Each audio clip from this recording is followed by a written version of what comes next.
اعوذ باللہ من الشیطان الرجیم، بسم اللہ الرحمن الرحیم۔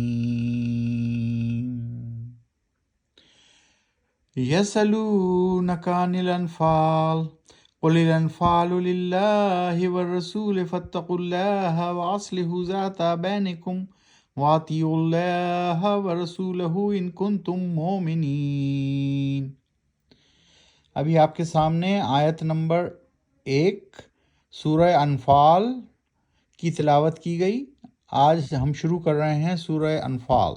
یہ مدینہ میں نازل ہوئی، آپ دیکھ سکتے ہیں مدینہ لکھا ہوا ہے اس کے آگے، سورۃ المدینہ۔ سورہ انفال مدینہ میں نازل ہوئی۔ اس میں 75 آیات ہیں اور شمارہ نزول 88 اور رکوع ہیں اس میں 10۔ کون سا پارہ ہم پڑھ رہے ہیں؟ پارہ پڑھ رہے ہیں 9، اور 9ویں پارے میں اب یہ شروع ہوئی ہے سورہ انفال۔ سورہ انفال کے نزول کا جو ٹائم ہے وہ غزوہ بدر کے بعد ہے۔ جب بدر کی جنگ ہو چکی تو اس کے بعد جو زائد چیزیں یا غنیمتیں یا جو بھی دشمن سے مال و اسباب جمع ہوتا ہے، زائد چیزیں یا مال غنیمت جمع ہوتا ہے، اس کے متعلق اللہ سبحانہ وتعالیٰ کے احکامات ہیں۔ تو ابھی ہم پہلی آیت ہم نے پڑھی ہے، 75 آیت اس میں ہیں، اور پہلی آیت کا ترجمہ دیکھتے ہیں۔ اے نبی صلی اللہ علیہ وآلہ وسلم، پوچھتے ہیں وہ تم سے کہ انفال کے معنی کیا ہیں؟ زائد چیز یا غنیمت، جو بھی مال و اسباب دشمن سے اپنے قبضے میں لیا جنگ کے بعد کے متعلق۔ کہو یہ انفال زائد چیزیں یعنی مال غنیمت ہے تو اللہ اور اس کے رسول کی ہیں۔ پھر تقوی یعنی ڈر اور محبت اپناؤ تم اللہ کا، اور درست رکھو آپس کے تعلقات، اور اطاعت کرو اللہ اور اس کے رسول کی اگر تم مومنوں میں سے ہو۔ اب ہم پڑھتے ہیں آیت نمبر 2۔ انما المؤمنون الذین اذا ذکر اللہ وجلت قلوبهم واذا تلیت علیہم آیاتہ زادتہم ایمانا وعلی ربہم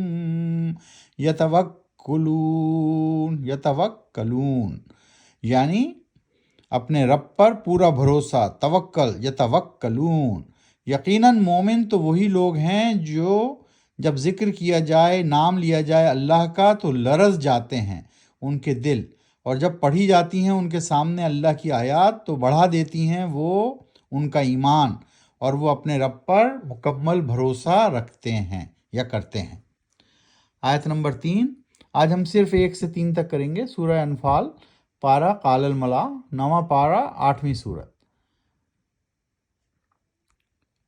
یتوکلون الذین یقیمون الصلاۃ ومما رزقناہم ینفقون، وہ لوگ جو قائم کرتے ہیں صلاۃ یعنی نماز، اللہ کی بندگی، اور جو کچھ رزق، صلاحیت، وقت، وسائل، مال، اولاد اور دعا ہم راہی کے حق میں دیا ہے، ہم نے ان کو خرچ کرتے ہیں وہ اللہ کے بتائے ہوئے راستے میں۔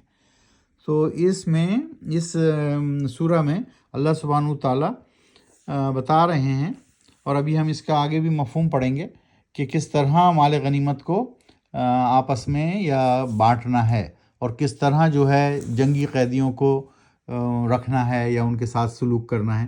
تو اس طرح کی ساری باتیں اس سورہ میں، یہ مدنی صورت ہے، بیان کی گئی ہیں۔ تو آج ہم پھر صورتیں دہرا دیتے ہیں۔ تو پہلی صورت ہم نے پڑھی الف لام، پہلی صورت ہم نے پڑھی سورہ فاتحہ، دوسری صورت ہم نے پڑھی سورہ بقرہ، تیسری صورت سورہ آل عمران، چوتھی صورت سورہ نساء، پانچویں صورت سورہ مائدہ، چھٹی صورت سورہ الانعام، ساتویں صورت سورہ الاعراف، اور اب ہم 8ویں صورت میں ہیں سورہ انفال۔ سورہ انفال میں کل کتنی آیات ہیں؟ 75، اور اس کا کانٹیکسٹ ہے جنگ بدر کے بعد یا آیات مکمل ہوئی ہیں، یہ سورہ مکمل ہوئی ہے، اور اس میں انفال کے معنی ہیں مال غنیمت، یا جو وہ زائد چیزیں جو جنگ کے بعد فتح مند ٹیم کو حاصل ہوتی ہیں، اس کے بارے میں اللہ تعالیٰ کے احکامات۔ تو قرآن شریف کو سمجھ کر پڑھیے، آہستہ آہستہ پڑھیے، معنوں کے ساتھ پڑھیے، اور اپنے خاندان والوں کو بھی تاکید کیجیے کہ وہ اس کو پڑھیں۔ یہ ریکارڈنگ کی وجہ صرف یہ ہے کہ اگر آپ کے پاس اتنا وقت نہیں ہے کہ قرآن شریف کو کھولیں، کیونکہ آپ کو معلوم ہونا چاہیے کہ قرآن شریف کو ہاتھ لگانے کے لیے باوضو ہونا ضروری ہے. وضو کرنے کے بعد ہی آپ قرآن شریف کو ہاتھ لگا سکیں. لیکن سافٹ کاپی یا انٹرنیٹ پر اگر آپ کچھ پڑھتے ہیں یا جس طرح آپ یوٹیوب پر پڑھتے ہیں تو اس کے لیے وضو کی ضرورت نہیں ہے. آپ اس کو اسی طرح دہرا سکتے ہیں جس طرح وہ ریکارڈ کی گئی ہے. تو قرآن شریف کو امید ہے کہ آپ لوگ سب اپنی زندگیوں میں نافذ کریں گے. وما علینا الا البلاغ. صدق اللہ العظیم.